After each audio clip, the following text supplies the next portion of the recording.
Leo. Hello my dear Leo, first 15 days of August mga my dear. This is from August 1 hanggang August 15, 2024 and this is a general reading. Okay mga my dear, reminder lamang tayo na ang gagawin natin ngayon ay general reading, so hindi po ito 100% na magre-resonate para sa ating lahat. So please my dear, lower your expectation pagdating po sa mga general reading. Okay my dear, let's start your reading my dear Leo.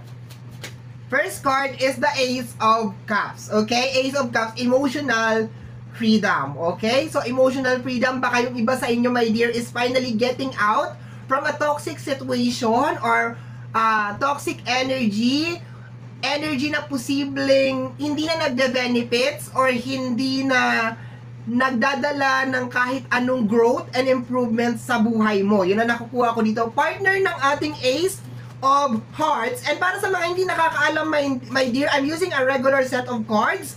So, pag lumabas ang heart, ibig sabihin Ace of Cups yun, or Cups yun. Pag lumabas ang Diamonds, that is Pentacles. Pag lumabas ang Flowers, that is Wands. And pag lumabas ang pag lumabas ang Speed, that is Sword, okay? So, para sa mga hindi nakakaalam, kasi mamaya ginaganyan ko, Ace of Cups, sasabihin mo, paano naging Ace of Cups yun, Ace of Hearts yun? Kasi nga, my dear, nakabase pa rin ako sa tarot card, okay? So, let's go tayo, my dear. Kasama ng ating Ace of Cups, or Ace of Hearts, is the Four of Wands, okay? Four of Wands energy or Four of Flowers energy ng family ng relationship, okay? So, posible my dear na baka meron nangyayaring hindi maganda sa loob ng relationship or sa loob ng pamilya or energy my dear Leo na nakakapag-drain sa'yo or nagko-cause ng stagnant energy. Nai-stuck yung energy mo my dear Leo, yun na nakukuha ko dito. But the good news over here is mas pinipili mo my dear Leo na mag-step out or mag-move out or mag-move on doon sa energy na yon, kasi nga hindi na nga siya nakakapagdala ng beneficial or growth sa buhay mo, beneficial energy or growth sa buhay mo. Let's go my dear. Next energy, my dear Leo. So, itong Four of Wands, posibleng relationship to, posibleng family. Okay, mamaya i-confirm natin yan sa mga following cards na lalabas, my dear Leo. Okay, Leo. My dear Leo. Okay, we have here the Eight of Pentacles. Okay, so something, you are working on it. Kasi ang Eight of Pentacles is related sa energy ng work, okay? So, hindi naman literal as in nagtatrabaho ka, pero dahil naging partner niya ang Ace of Cups, so you are currently on the process, my dear. Nasa proseso ka, my dear, ng moving out or stepping out doon sa parang toxic energy or draining energy na posibleng connected sa energy ng relationship and family. You are currently learning, inaaral mo, parang pinoprogram mo sa utak mo, sa puso mo na, oy Leo, tama na yan. It's time to move out. It's time to like sabihin mo sa sarili mo na tama na yung pagpo-focus dyan sa energy na yan. Yun na nakukuha ko na energy, okay? Next, my dear Leo, so you are currently programming yourself to actually step out, or English doon, na umalis doon sa isang toxic energy, okay? So yun na nakukuha ko. At trap card energy, sabihin na lang natin. Next, my dear Leo, next is, dalawa to, we have here the Five of Speed, okay? So, ang Five of Speed or the Five of Swords is, una, pinababayaan ka na energy, kasi ito yung parang typical na umalis yung tatlong person doon at iniwanan ka, yung mga person, iniwanan ka mag-isa, okay? Iniwanan sa'yo yung dalawang sword, okay? Or yung lahat ng sword ay iniwanan sa'yo. This is more on abandonment na energy. So, baka yung eksena, my dear, is parang may kinalaman sa pag-aabandona or inabandona ka. But dito sa susunod na card, my dear, is merong Three of Hearts or the Three of Cups, okay? So, posible, my dear, na baka meron mga away or misunderstanding na may kinalaman sa energy ng Three of Cups, which is third party.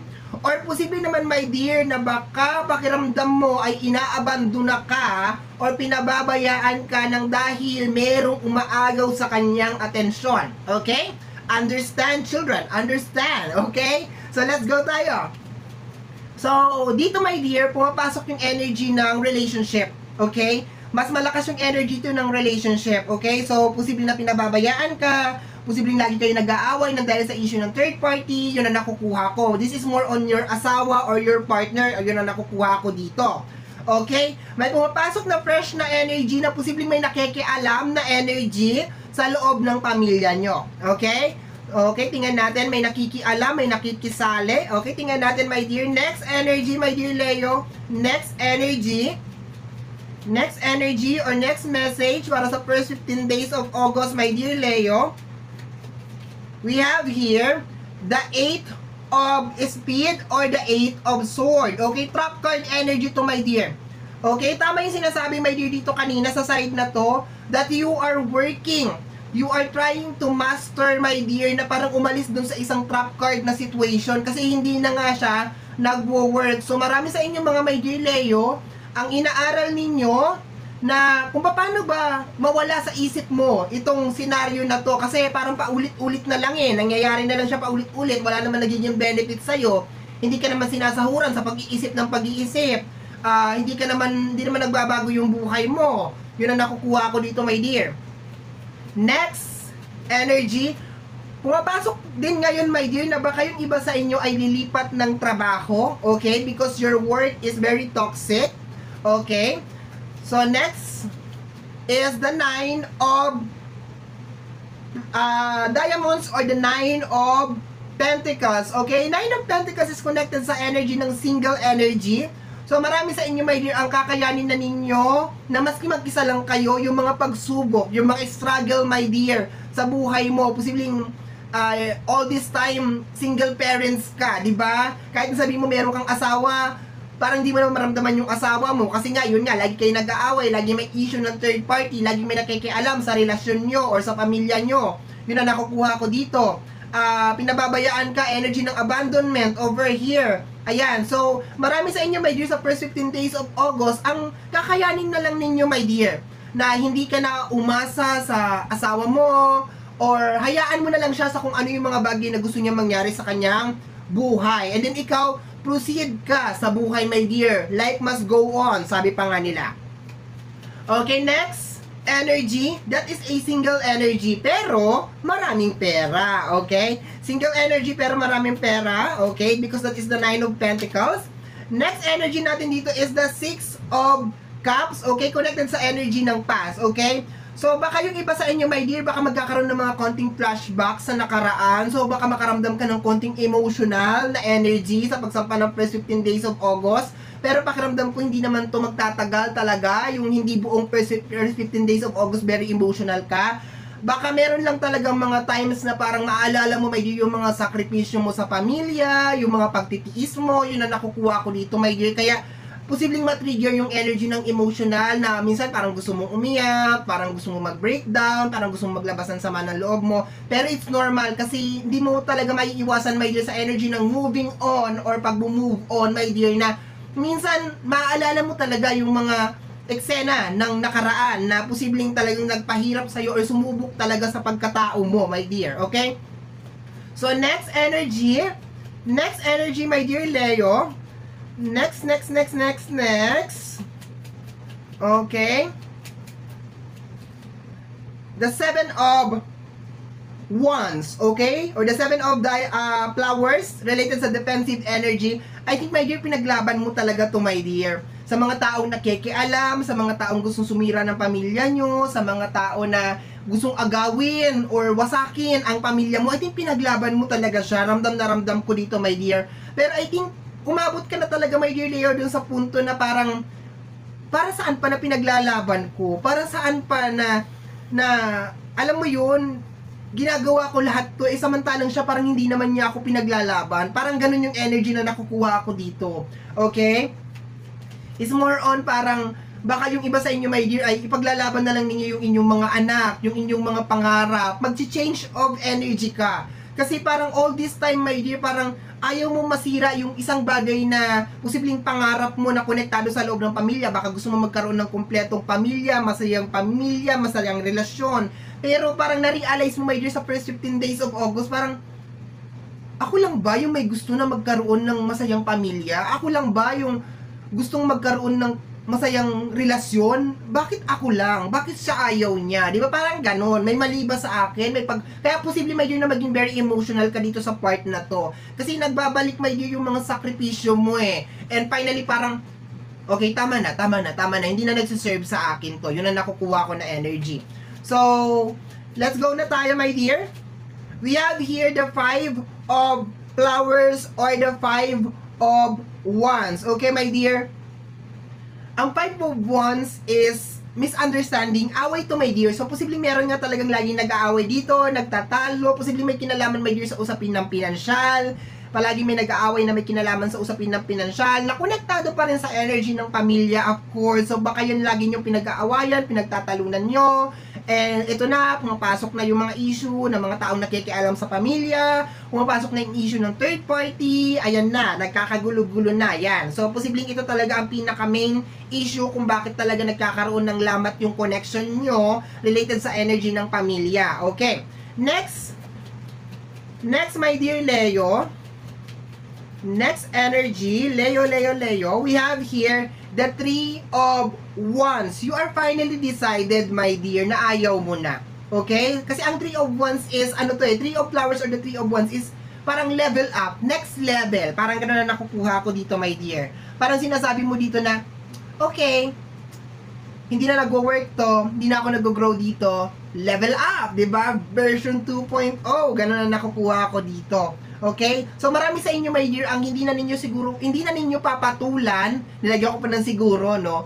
Hindi na ninyo papatulan yung mga negative energy kasi wala naman talaga nagiging benefit sa iyo, my dear, no? Kumbaga, change of focus ka na lang, change of inspiration, parang gano'n na nakukuha ko. Posibleng pamilya na lang, ang mga anak mo na lang, gano'n, o yung mga pangarap mo na lang sa buhay. I think parang meron ka ditong i-let go na tao kasi, yun nga, magkaiba kayo ng pananaw sa buhay. Okay, let's go tayo, my dear Leo. Leo.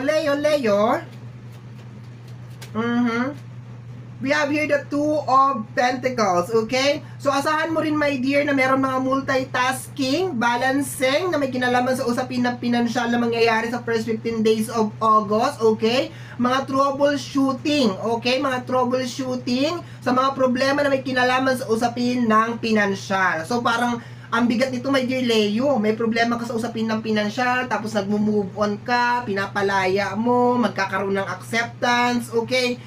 In short, parang nag-healing, my dear, yung energy, no? Nasa proseso ka ng pag-heal, nag-heal ka, parang acceptance na energy, na ito talaga ang buhay ko, ganito talaga ang nilatag para sa akin, parang ganon. So, parang kailangan ko na lang sumayaw sa tugtog, kung anong ibinigay sa akin, ganon, ganyan, so on and so forth.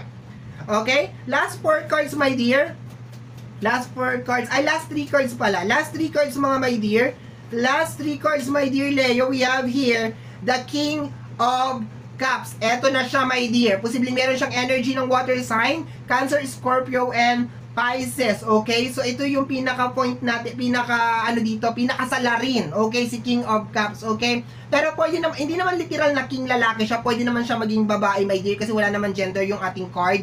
But, ang nakukuha ko dito is marami siyang pinangako sa'yo na posibleng napagod ka na rin, my dear, na hintayin or expect. Okay? Yun ang nakukuha ko dito, my dear. Next, okay? We have here the 10 of flowers or the 10 of wands. Ito, my dear, yung energy ng pagkapagod, okay? Kasi mag-isa mo rin naman tinataguyod yung lahat eh. Mag-isa mo rin naman dinidiskartehan yung mga bagay-bagay. 10 of wands to, my dear, okay? Or the all by myself card. Sabi ko nga sa'yo, my dear, kahit siguro you are in a relationship, nandiyan siya, pakiramdam mo wala, mag-isa ka lang, okay? Next na energy is the 7 of diamonds, okay? So, related sa mga expectation. So, marami talaga sa inyo, my dear, ang mag-move forward talaga, magiging basis sa usapin ng pinansyal, ayusin yung mga bagay na, alam mo yan, nandiyan at talagang magdadala talaga sa iyo ng growth, doon ka talaga nakapokus. And the 2 of Sword. My dear, mga 4 days, my dear, yung energy ng emotion na medyo nag-emote-emote ka because nagbabalik sa nakaraan ka. So, posibleng mga 4 days to or mga 1 week na parang medyo urong-sulong yung energy mo. But after that, you are good, you are okay. Kasi, it's really given na masakit talaga, my dear, na maalala lahat ng mga pinagdaanan mo, lahat ng mga sakripisyo mo, lalo na kung halos tinalikuran mo yung mga bagay na para sa'yo para lang maayos ang lahat. Okay? You get my point? Okay? So, my dear Leo, yan ang reading mo para sa yung first 15 days of August. Somehow, my dear, kung nagustuhan mo to, especially kung napadaan ka lang, don't forget to subscribe. Pag-click lamang po ang notification bell para ma-update ka sa aking mga upload. And free to like, free to share, free to comment sa lahat ng ating mga videos. Once again, my name is RJ, also known as Apo J. Maraming salamat po, and until next time, bye-bye! Thank you, my dear!